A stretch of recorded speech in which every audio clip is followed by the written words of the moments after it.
So if this works, it is a genius video. Oh. Did it actually work? It's doing something. Yeah. I know you're all excited to watch us install this piece of malware on John's computer, but before we do that, I gotta quickly give a shout out to Flare for giving us access to their platform and making this video happen. And if you're not familiar with Flare, they actually monitor billions of different resources, including the dark web, some Telegram channels. They look at ransomware blogs and even go as far as looking at malware logs to collect data and show you your threat exposure. And for this video, we were lucky enough to get access to their platform, and we're able to use some of this data to hunt for malware and then later install that on John's computer. All right, now let's jump into the video. Okay, so I know that, we looked at, in the last video, we looked at dark web. We know that people could go on tour and there's like markets you can search for and like kind of look for these malware, so we can buy them as a service. But I'm sure that's not where they hang out. I'm sure there's other ways. Is there a Slack, Discord translation for that, like an equivalent of like a Discord channel? Oh yeah, look up that people talk and see, like, not so much like to download malware or learn about how to use malware and create malware, but there's got to be hangout spots that these people communicate, and people in that community go for information, right? Yeah, there's definitely a real-time like chat message platform, and I think, truth be told, like that place, that choice been made by a lot of threat actors or adversaries is honestly Telegram. There are tons and tons of weird, shady, maybe sketchy Telegram channels or teams and workspaces, whatever the word is for Telegram. But they could be genuinely maybe a marketplace for malware, maybe just selling, or database dumps or breaches or information for sale, and more of that sort of certain kind of illicit stuff. Maybe we could just download them from there. Sometimes they just share information and share intel. So we could try to find some of those weird, sketchy Telegram sites. For educational purposes, for somebody like me that wants to just have their ear to the ground, like, so to speak, and I want to learn more, and, I want to learn the terminology, what's normal for these communities. Where do I go? Is there a, you showed me a Google search example on the dark web. Is there equivalent of that we can look up? There is, I think you might be, driving the bus towards this idea, because Flare, I'm not sure if you're tracking, but they do an incredible job of just collecting and trying to see all of the different Telegram channels or all of the different dark web places that maybe there's some worthwhile information for research, for cyber threat intelligence, for knowing what the adversary knows about you. Okay, so with Flare, I do understand that you can use it for your own personal defense system, right? They allow you to go in here and set up an identifier that could be your name, email, and things like that identifies you. And then they look for leaked credentials, and it kind of tells you hey, this is where it was leaked, this is where you were referenced to, and things like that. But can we use Flare in any way to look at some of the malware that we looked at? Maybe there was the ones from Tor that we looked at, or maybe some of the stuff that we looked at on some of the ones that we looked at on AnyRun. Can we identify them and see if there's any data on them? So yes, short answer is yes. I absolutely love, and I think Flare is a really cool resource for just the sake of research, because it has all this data, because it's collecting all this from so many different telemetry sources. You could basically use that as a bigger, giant sort of Google for dark web and cybercrime, which is odd and interesting, but will allow us to literally just go to the events tab, and then we could search for kind of anything we want. So you could, if we set this to global, it's looking across all of the different sources, and we can filter that down to anything more specific, like, those leaked credentials, or GitHub entries, or things on leaky Amazon S3 buckets, or of course, dark website, like different marketplaces, shady forums, or those Telegram chats. So I would love to see if we can see any reference to one of the pieces that we looked at, and see if there's anywhere that they were referenced on, maybe in a market or a Telegram channel. That'd be really cool. Okay, so where do you want to start? Should we go Telegram or should we go marketplace? I'd say we do marketplace, because I feel like there's gonna be more fun stuff in there. It's a marketplace. Sweet. And what are we going to look for? RedLine? Let's do RedLine. I feel like that's one of the more popular ones. And we saw a couple that were for service. So I'm curious to see what comes up. So super easy. We'll just search RedLine and marketplaces. And this is the last 30 days. Already have 114 results. hey, someone is announcing this new product on Bohemia Market. A Discord rat, remote access Trojan, wallet stealer password. So we just spent a little bit of time to look for one of these channels that we can track down. I don't know if we're going to name it specifically. Maybe it gets named at some point, but we wanted to find an example for this video. So director's cut, we're coming back. We found one that we can actually browse, and I want to see what's in it. So on the screen, we can see it's called the Black Hat Cult. That was one of the channels that was mentioned in Flare. Yeah. So now I want to see what's in there. That's what makes it more intriguing, is actually seeing this in action. Can I laugh at this, though? This channel says, bear in mind, it's a privilege for you to be here, and we condemn any illegal activity. Hashtag be the fraudsters. Seems a little counterintuitive to me, but this will just straight up link the channel. And I don't know if you could see that here. Oh, the channel's for educational purposes only. Sure it is. Be the fraudsters. Yeah. So for educational purposes, we're going to browse it. So I see here there is a bunch of like Visa. So this is probably things that they have stolen using some of this. They're selling it. I know there is people that like to do card swiping and things like that for like scammers. So that's honestly one of the worst probably outcomes of it, or one of the worst. But what else is on here? Well, as I scroll and kind of take a look and explore, it's funny to see, again, this is all a money-making setup, right? Oh, a class or even courses on learn how to skim, learn how to scam. And they got graphics for it. Oh, yeah, it's all fancy. But let me be the first to say, look, I don't know if any of this is real. I can't say with absolute proof and definitive that, hey, I've validated, and I don't want to. I'm not going to. No one should. But it's... Even then, the fact that this exists, scam or not, is a thing.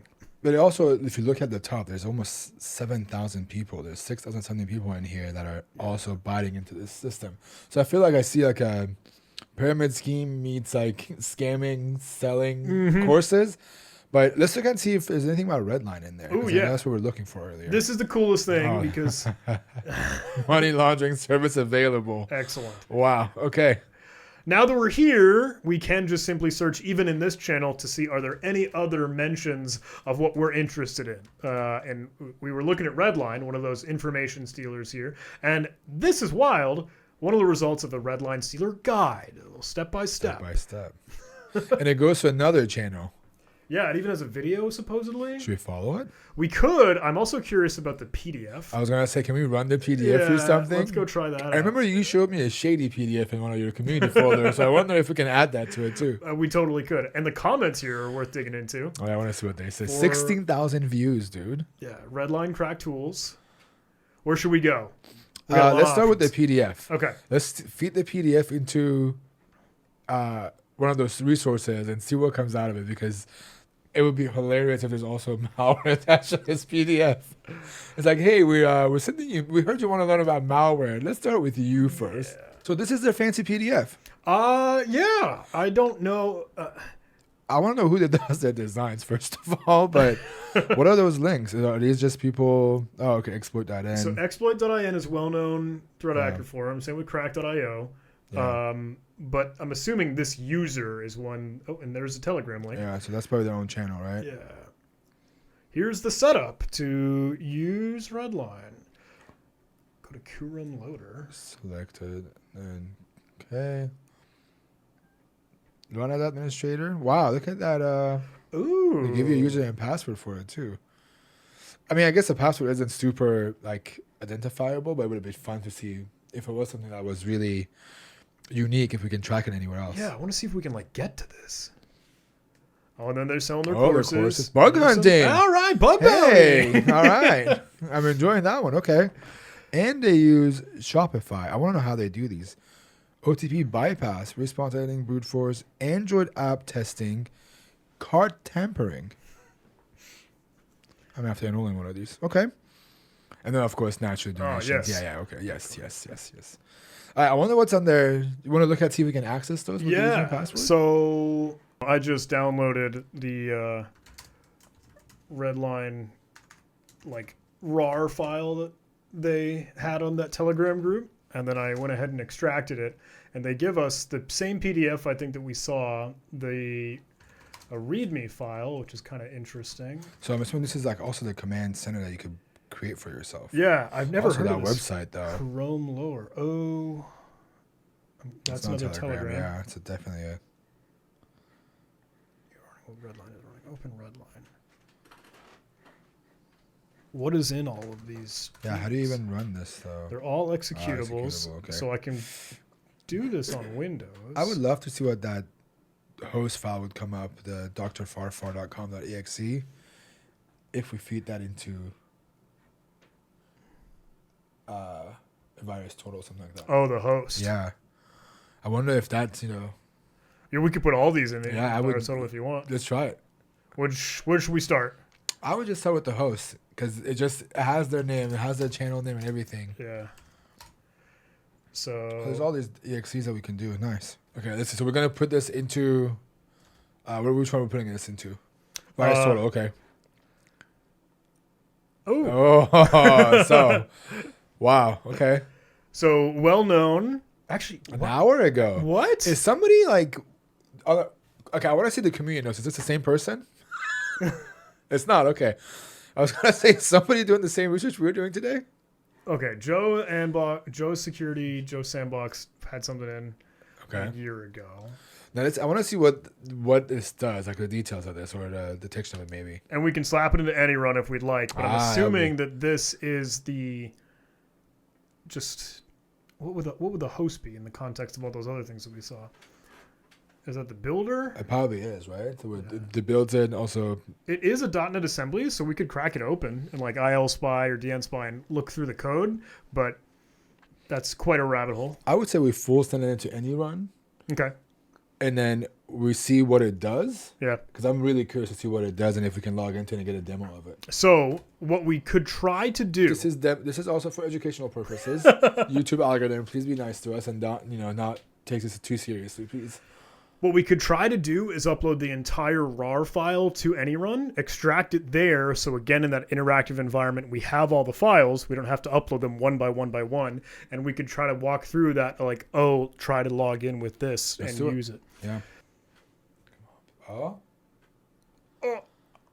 It actually work? It's doing something. Yes. Okay, we're going to be caught real quick. As you can see on our smiles right now, we're having a really good time.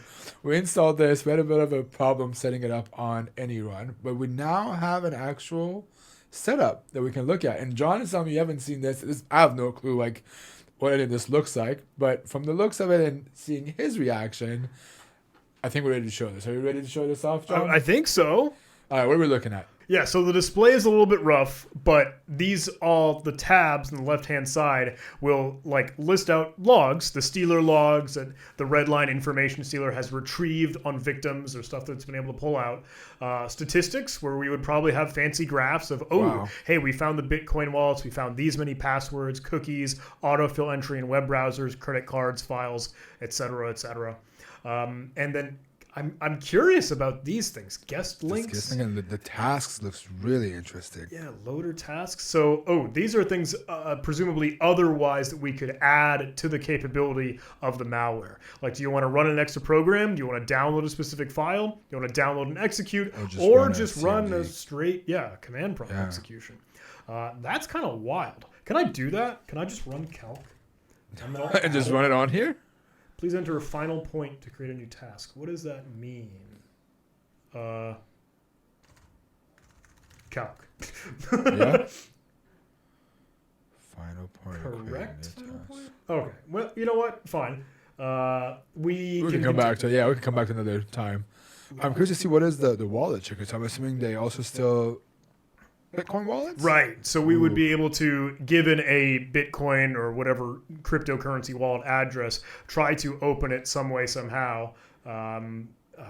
This gives me a file. I don't know if we need to put something in it one way or another. Yeah. But I would have to learn a little bit more. The builder here is the most crazy thing. Especially with the signed certificate? Yeah, I don't know if I could sign a binary, but if I could, that would be kind of crazy.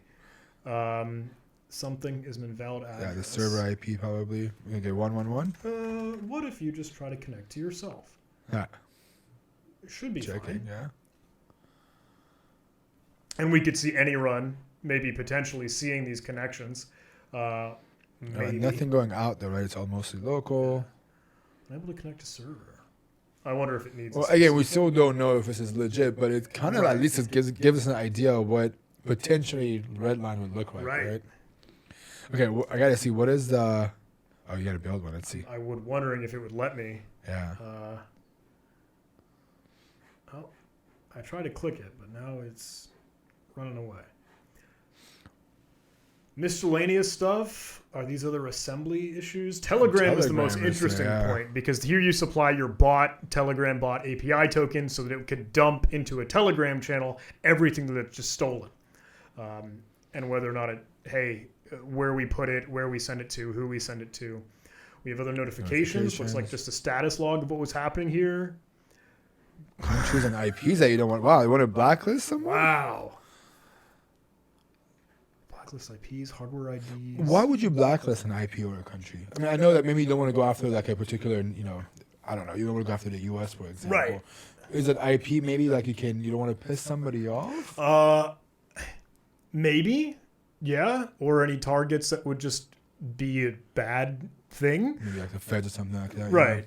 Some strange cyber criminals have a weird sense of code of conduct. Or ethics. Yeah. Like, we won't hack hospitals or children's daycare centers. Some don't have that sort of ethical conduct, moral compass, but blacklisting countries is very, very common. A lot of ransomware won't run if it detects a Russian keyboard because they won't detonate ransomware for their own national, etc. You know what really stands out to me outside of the settings is great because I know this is probably where you're gonna that's put Discord and VPN stuff, but contacts. You think we can send them a message? Yeah. There we go. Okay, it checks out. Absolutely could.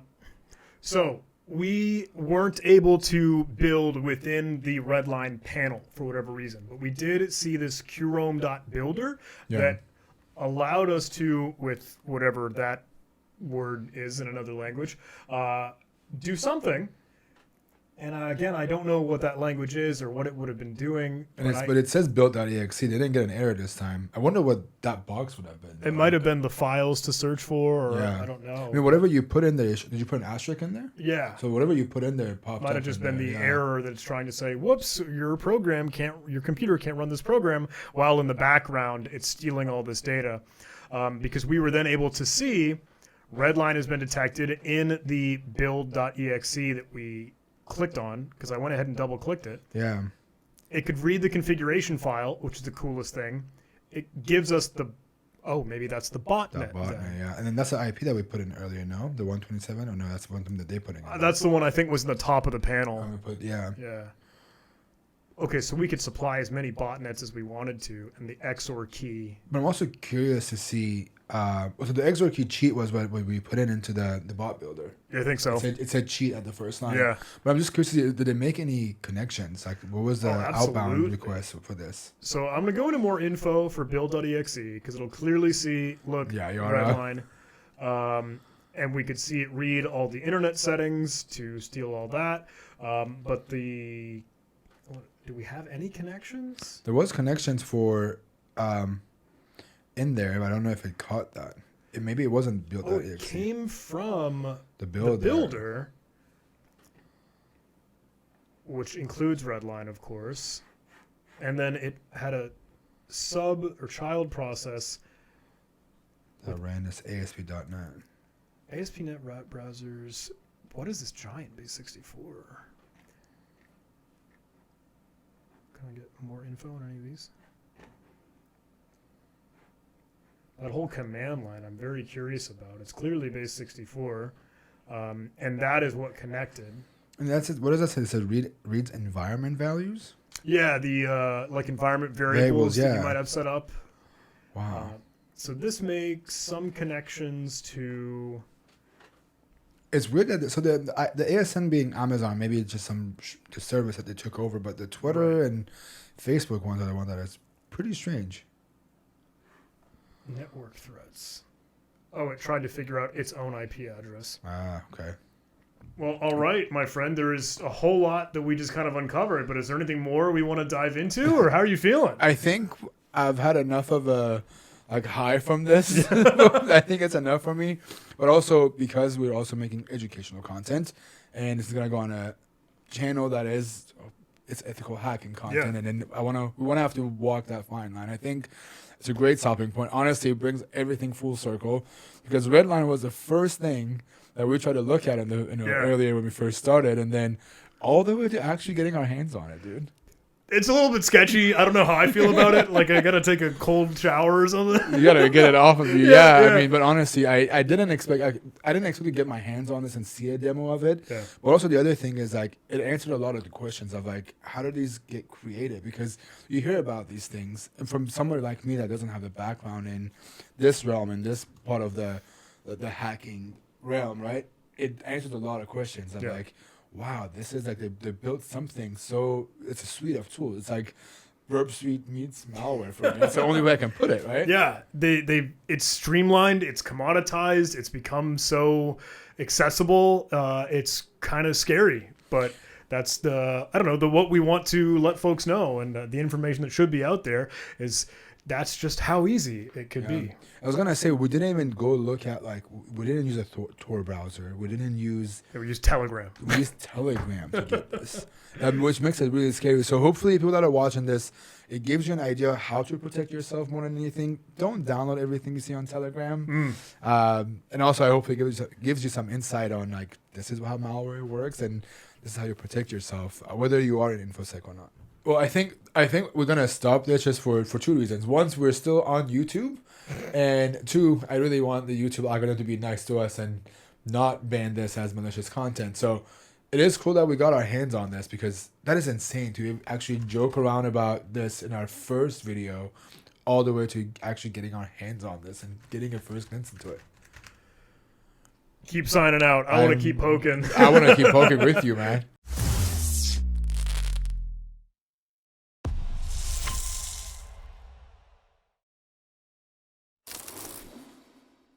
On the video, we can cut to it and say we just spent time. Dude,